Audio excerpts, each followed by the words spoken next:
Hi everyone, welcome you to the skill development program. The topic of the day is verb with ing. Verb with ing means say it's object gerund. For example, enjoy doing, stop doing. I enjoy dancing. मुझे dance करने में अच्छा लगता है. In this very sentence, I is subject, enjoy is the verb, and dancing is the object gerund. Verb with ing. कहने का मतलब ये हुआ, एन्जॉय एक ऐसा वर्ब है जिसके बाद हमें ऑब्जेक्ट जीरन लगाना होता है, यानी वर्ब विद आईएनजी. इसी तरह से जैसे इस सेंटेंस में आप देख रहे हैं, would you mind closing the door, क्या आप दरवाज़ा बंद करने का कष्ट करेंगे. इस सेंटेंस में यू सब्जेक्ट, माइंड वर्ब और क्लोजिंग ऑब्जेक्ट जीरन. यहाँ पर भी वही बात है कि जिस तरह पिछले सेंटेंस में एन्जॉय के बाद वर्ब विद आईएनजी था, यहाँ माइंड के बाद भी आईएनजी होगा. He suggested going to the movie, उसने फिल्म जाने का सुझाव दिया था. Like he subject, suggested verb past form and going is the object Jiran.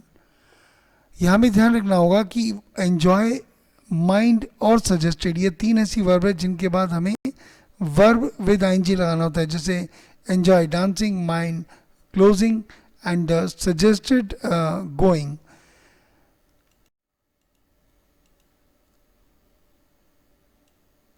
Here are some more verbs that are followed by ing. यहाँ ऐसी और बहुत सारी verbs हैं जिनके बाद हम verb लगा के ing लिखते हैं. ये वर्ब हैं stop, delay, fancy, consider, admit, miss, involve, finish, postpone, imagine, avoid, deny, risk and practice. Suddenly everybody stop talking, अचानक सभी ने बात करना बंद कर दिया. आपने नोटिस किया यहाँ स्टॉप जो सा है वर्ब है, जैसे ये लिखा हुआ है, और इसका वर्ब विद आईएनजी टॉकिंग. यहाँ एवरीबडी सब्जेक्ट है, वर्ब स्टॉप है और टॉकिंग ऑब्जेक्ट जीरंड है. सो देयर वाज साइलेंस, वहाँ पूरी तरह से सन्नाटा था. I will do this shopping when I finish cleaning the floor या फिनिश द फ्लैट, यानी मैं फ्लैट को साफ करने के बाद शॉपिंग करने के लिए जाऊंगा या जाऊंगी. इस सेंटेंस में I subject, have helping verb, finish main verb और क्लीनिंग जो सा है वो ऑब्जेक्ट जीरंड है. जैसा कि आपने ये ऊपर टेबल आप देख रहे हैं, इनमें फिनिश दिया हुआ है. फिनिश के बाद भी वर्ब विद आईएनजी लगता है. He try to avoid answering my questions, उसने मेरे सवालों का उत्तर देने से बचने की कोशिश की. यहाँ पर सब्जेक्ट है ही, ट्राइड है वर्ब और टू अवॉइड. टू के बाद वर्ब की फर्स्ट फॉर्म जब होता है इसको बोलते हैं ऑब्जेक्ट इन्फिनेटिव, और जब वर्ब विद आईएनजी होता है उसे बोलते हैं ऑब्जेक्ट जीरंड. मैं एक बार दोबारा बताऊंगा, यानी ही सब्जेक्ट है और ट्राइड वर्ब है, यानी वर्ब के बाद अगर आपको एक और वर्ब मिले और उससे पहले टू हो, वो ऑब्जेक्ट इन्फिनेटिव होता है, और वर्ब विद आईएनजी हो तो वो ऑब्जेक्ट जीरंड होता है. इसका मीनिंग है उसने मेरे सवालों का उत्तर देने से बचने की कोशिश की. I don't fancy going out this evening, मुझे शाम को बाहर जाने में रत्ती भर भी इंटरेस्ट नहीं है, यानी रुचि नहीं है, मुझे भाता नहीं है, मुझे अच्छा नहीं लगता है. फैंसी मीन्स अच्छा लगना. तो फैंसी इज अ वर्ब और going out is the object gerund.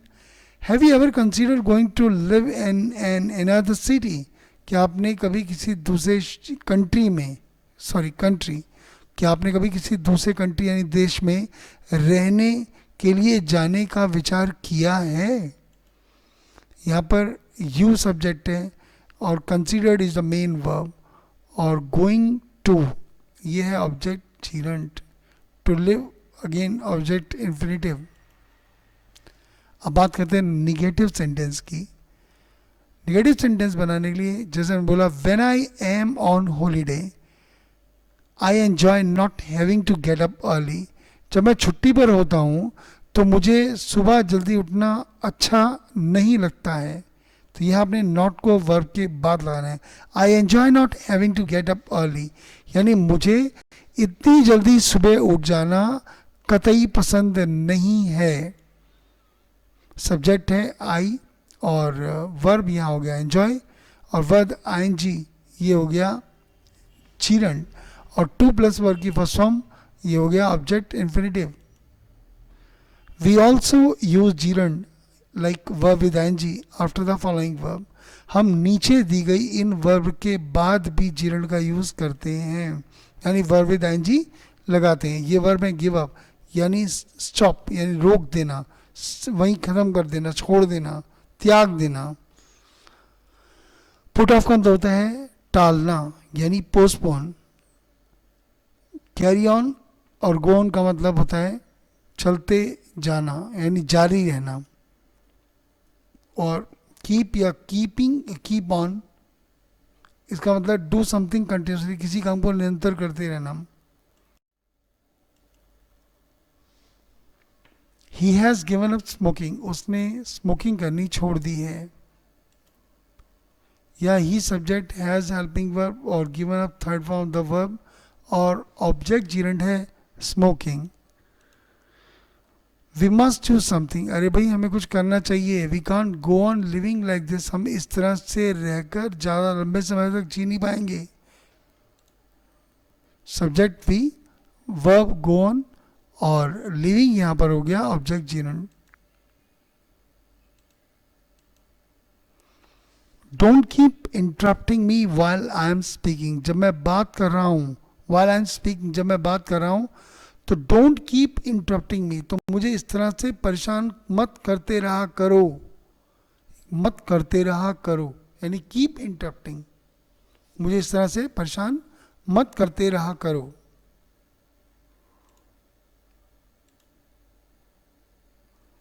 With some verbs, कुछ ऐसी वर्ब भी होती हैं, you can use the structure verb then somebody then verb with ING, यानी पहले आप वर्ब लगाओ, फिर आप समबडी यानी किसी व्यक्ति का नाम लिखो, उसके बाद आईएनजी फॉर्म लगा दो अगले वर्ब में जो भी मिले. जैसे आपने कहा I can't imagine he riding, मतलब मुझे तो यकीन नहीं आ रहा कि वो राइडिंग अ बाइक, वो बाइक चला रहा है, मुझे यकीन नहीं आ रहा कि वो बाइक चला रहा है. तो इसमें इमेजिन एक वर्ब है, और समबडी हो गया ही, और ऑब्जेक्ट जीरेंट हो गया riding. You can't, you can't stop me doing what I want, भाई जो मैं करना चाह रहा हूँ आप मुझे करने से रोक नहीं सकते हैं. यू कांट स्टॉप मी, आप मुझे रोक नहीं सकते डूइंग वो काम करने से, व्हाट आई वांट जो मैं करना चाहता हूँ. तो यहाँ पर स्टॉप एक वर्ब है, और ऑब्जेक्ट जीरेंट जो सा है वो ये है डूइंग.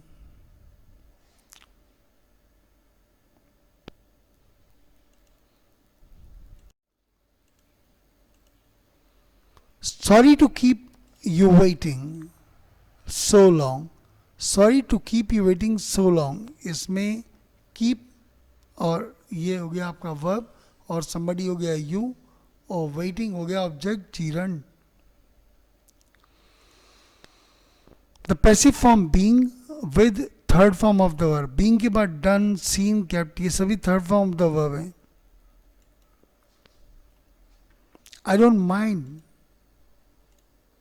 बीइंग केप्ट वेटिंग, मुझे इस तरह से इंतज़ार करना, अगर कोई मुझे इस तरह से इंतज़ार करवाए तो मैं उस बात का बुरा नहीं मानता. यहाँ बात हो रही है कि कोई और व्यक्ति आपको इंतज़ार करवाए, तो वो ये व्यक्ति कह रहा है कि मुझे कोई दूसरा व्यक्ति इंतज़ार करवाए तो मुझे ये बात बुरी नहीं लगती है, मैं इस बात का बुरा नहीं मानता हूँ. तो बीइंग और उसके बाद verb with ING,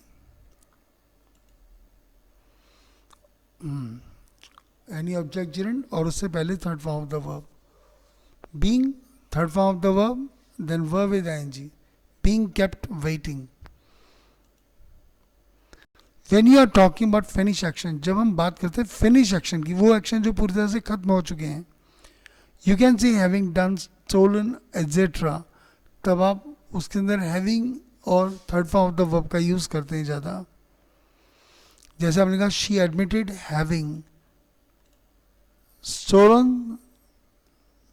the money, उसने पैसे चोरी करने की बात को मान लिया, स्वीकार कर लिया, कबूल कर लिया. एडमिट मीन्स कबूल कर लिया. हैविंग stolen द मनी, पैसे की बात को, पैसे की चोरी करने की बात को स्वीकार कर लिया. But it is not necessary to use having done. जरूरी नहीं है कि हमने हैविंग डन ही बोलना है, यानी हैविंग लगा के थर्ड फॉर्म बोलना है. You can also use the simple ING form for finish action. आप क्या कर सकते हैं, आप एक finish time action, you can also use the simple ING. आप सिंपल आईएनजी का यूज करते हैं एक फिनिश एक्शन के लिए. जैसे आप देख लीजिए क्या सेंटेंस, ऊपर नीचे मतलब ऊपर शी नीचे she admitted having stolen the money, और यहाँ she admitted stealing the money. इन दोनों का मतलब एक ही है कि उसने पैसा चोरी करने की बात को कबूल किया, यानी मतलब मान लिया. एडमिटेड का मतलब स्वीकार कर लिया, मान लिया.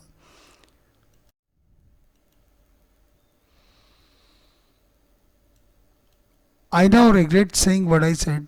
जो मैंने कहा था अब वो उस बात को कहते हुए मुझे बड़ा अफसोस हो रहा है. आई नाउ रिग्रेट सेइंग, मुझे ये बात कहने का बड़ा अफसोस हो रहा है, मलाल हो रहा है. व्हाट आई सेड, जो मैंने कहा था आपको. और आप इसको ऐसे बोल सकते हैं, I now regret having said what I said. इसका मीनिंग वही है जो ऊपर वाले सेंटेंस का है.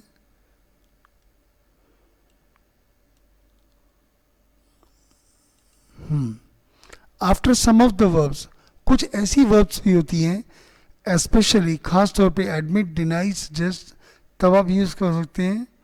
She admitted that she had stolen the money, उसने मान लिया, कबूल कर लिया कि उसी ने जो पैसा है वो चुराया था.